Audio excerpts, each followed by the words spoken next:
After the Lord's Supper, a dispute among the disciples arose as to which one of them was considered the greatest.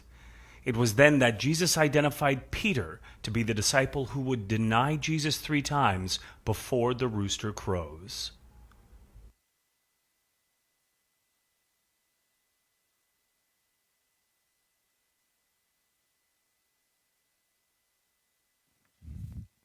Lord, I am prepared to go with you to prison and to death.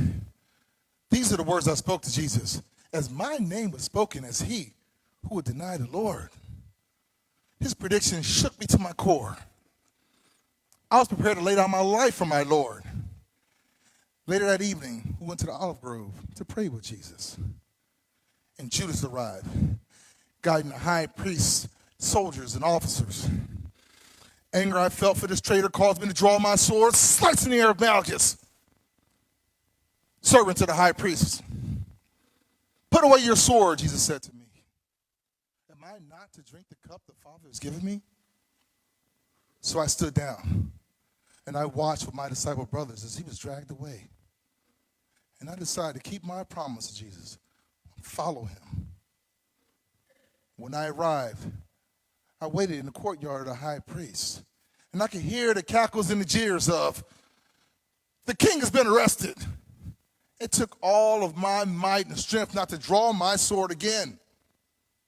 Then a little girl came to the door, and she looked upon me and said, you're not one of his disciples, are you?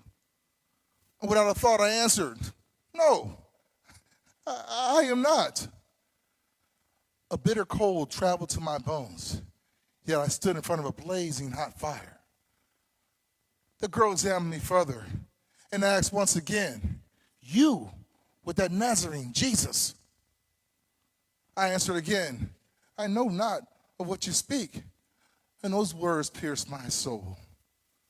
Later, a man called from the crowd and said, surely you're one of them, for you are a Galilean. Something inside me was different. I felt ashamed. I feared for my own life.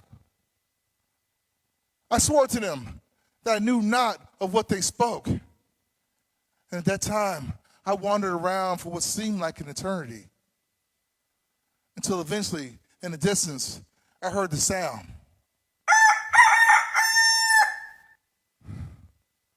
The rooster spoke. And at that moment, I knew Jesus was right.